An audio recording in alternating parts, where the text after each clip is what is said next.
again. My name is Aga. Welcome to Aga Calero Reacts, and actually Aga Calero. That's the only name on that channel. And today we'll be watching The Problem with Rice No One is Talking About from DW Planeta or Planet A. Not sure how to pronounce it. Okay, let's just start. And this grain is one of the most widely eaten and highly threatened foods on the planet. Rice. It's a vital crop that feeds 3.5 billion people. It provides 20% of the world's calories. And it's a beloved staple of kitchens in countries from India to Italy. No. But rice has a problem that almost everybody ignores. Climate change is bad for rice. That was weird. But rice is also bad for the climate. So do we have to kiss sushi, stir fries and curries goodbye, or can we grow rice better? The first thing to understand is that rice is not like other Planet crops. A. It was domesticated on 3 separate continents and has fed hungry civilizations across Asia, Africa and South America for thousands of years. Across the world, rice farmers learned a common technique. They found the grain grew better in wet soils. I didn't than realize dry ones. that. And when they flooded fields, they found weeds died, but rice survived. That's why, even today, farmers keep fields flooded for months at a time. And here's what makes rice one of the dirtiest crops we grow. When bacteria in the soil break down dead plants, they usually release carbon dioxide. But in a flooded field where air can't get in, there's less oxygen to react with the carbon in the organic waste.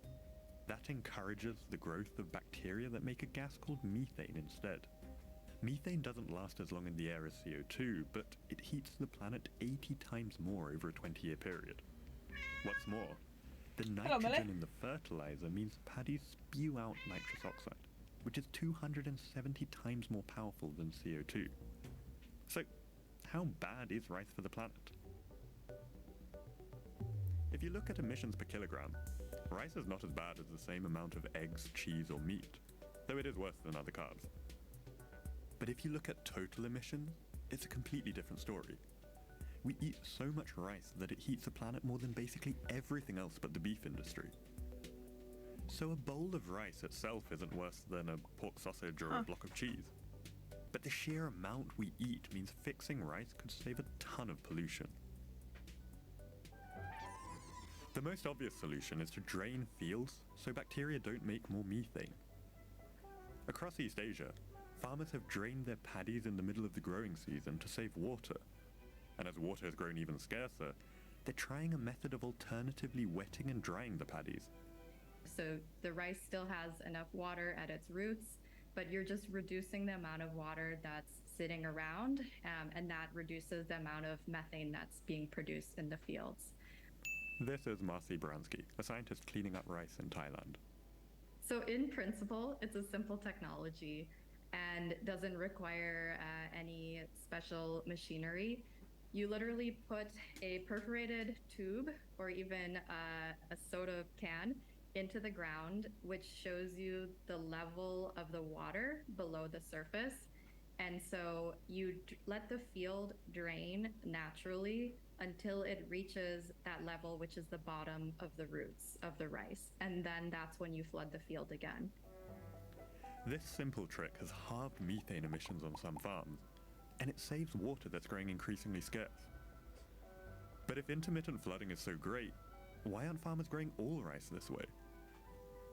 The first reason is changing habits and policies. In Bangladesh, a recent study found that alternate wetting and drying has failed to take off because farmers don't have an economic incentive to save water. They pay for the area of land they irrigate, not the amount of water they use, so they see little benefit from using less. The second problem is nitrogen. Fields where the water content varies over the season produce more nitrous oxide than fields that are either wet or dry. That's because wetting and drying creates cracks in the soil that let in oxygen, which reacts with nitrogen to form nitrous oxide. Using less fertilizer can help avoid this, but scientists are still trying to work out how to stop it entirely. The third problem is that you get less rice if the soil gets too dry. One review found yields fell 5% in fields that were repeatedly drained and flooded. It doesn't sound like a lot, but it can be life-changing for farmers. A simple way to fix this is by wetting and drying fields only sparingly, instead of Yeah. flipping from bone dry to soaked. This means you get the same amount of rice, but can still save 1/4 of the water. Another solution is to boost yields with other techniques. One approach is a system of rice intensification that has spread around the world. It creates a better environment for growing rice by doing 4 things. Farmers take only the healthiest seedlings to plant in the paddies. They space them further apart so they don't fight over nutrients. They wet and dry fields. And they churn soil to kill weeds. Smallholder farmers have started using the technique, which has gained support from governments in countries from India to Indonesia. The extra yield from healthier plants more than compensates for the losses from drainage. Good. But it takes time and money to teach farmers. It also can't just be parachuted in. Farmers need to adapt the practice so it works on their farm. But growing rice cleanly is just one piece of the puzzle. The hundreds of millions of tons of farm waste is another. And the way farmers usually deal with it is toxic for both people and the planet. There are only a couple of useful things you can do with rice straw, like turning it into animal feed or using it in packaging. But these are very small scale applications for rice straw. What you need to do is somehow use it to make either energy or some viable product that can be used on the farm itself. This is Anubhuti Bhatnagar, a scientist trying to work out what to do with the straw. In India, there is only 2 week time between the harvest of rice straw and the next crop cycle. So within 2 weeks, you have to both collect it, transport it, and use it somehow. Otherwise, it will degrade. That tight window means the cheapest option for the farmers is to just burn it. Stubble burning is a practice that blasts pollutants into the air and chokes entire cities. The biggest problem here isn't even climate change. It's the deadly gases that everybody breathes. One way to fix this is to spray the fields with bacteria that break down the straw into mulch. Farmers can mix this into the fields to improve the fertility of the soil, which is great for crops. But breaking down the straw takes 3 full weeks. Until scientists can speed up the process, it'll eat into the planting time. Another option is to take the straw out of the field and heat it at high temperatures to turn it into a dry mass called biochar. Biochar is a porous, carbon-rich substance that can be mixed into topsoil. It has tiny holes that trap water and fertilizer in the soil for longer, reducing the amount farmers need to add. And it can even be chucked into power plants to replace dirtier fuels like coal. It's a promising idea. But setting up a biochar industry is tricky because the quality of rice straw varies so much. That makes it hard for the owner of a reactor to actually sell biochar with consistent properties. When we're talking about any industrial process or any commercial process, we need to ensure uniform quality. Like every day that I run the reactor, I need to get the same quality of product out. But if researchers iron out those technical kinks, they could create a powerful alternative to burning rice straw. For now, though, breaking it down on the farm may be the more promising solution. The final piece of the puzzle is, well, to just grow less rice. And the most powerful solution we're not using is dirt cheap, reducing the amount of rice we waste. Only 76% of the emissions from food come from food that's actually eaten. 15% is from what's lost on the way to our tables, and 9% is the waste from restaurants and kitchens. It's not even limited to rich countries either. In Indonesia and Vietnam, for instance, about 10% of rice grown is lost or wasted after the harvest. So as well as tightening up supply chains, the UN wants to halve the amount of food people in restaurants dump by the end of the decade.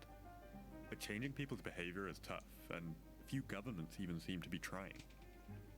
A more radical idea to grow less rice is to swap it for cleaner and sturdier crops, like potatoes. Now, this might sound absurd. The richest countries who did the most to heat the planet, telling poorer ones to ditch a staple crop at the heart of their culture while they dine on steaks and cheeseburgers. Yeah. But there are other reasons governments in Asia might want to encourage other crops. Rice, wheat, and corn, staple foods for Chinese people for thousands of years, but now a new entrant. the humble potato. In 2015, China launched a national strategy to make potato a staple crop, in a bid to improve the country's food security. Potatoes are more resistant than rice to floods and drought. Eating lots more of them could cut greenhouse gas emissions from China's staple crops by a quarter.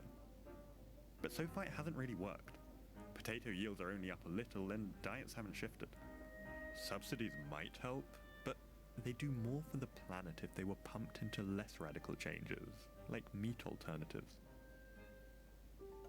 Fixing rice is a no-brainer. It keeps the planet from heating, it saves dwindling water supplies, it cuts air pollution, and it makes the global food system more secure in the face of increasingly extreme weather. What makes the task easier is that, unlike meat or dairy, there's no big rice industry lobbying against change and holding back progress. The challenge instead is to change the habits and traditions of farmers around the world, who can afford neither lower yields nor more extreme weather. Climate change affects everything, including the food we eat. So if you liked what you saw and want more videos evaluating solutions to get us out of this mess, then click subscribe. We've got new videos coming out every Friday for you.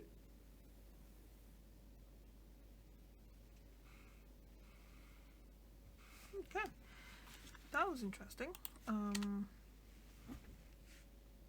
didn't think that the rice it's a problematic crop. I mean, I knew about being grown in the water, but yeah, that was interesting kind of take on it. But I don't think that forcing those people into abandoning growing rice for potatoes or something like that, it's not going to work either. So yeah, what do you think? Okay, thank you for watching and I'll see you tomorrow. Bye.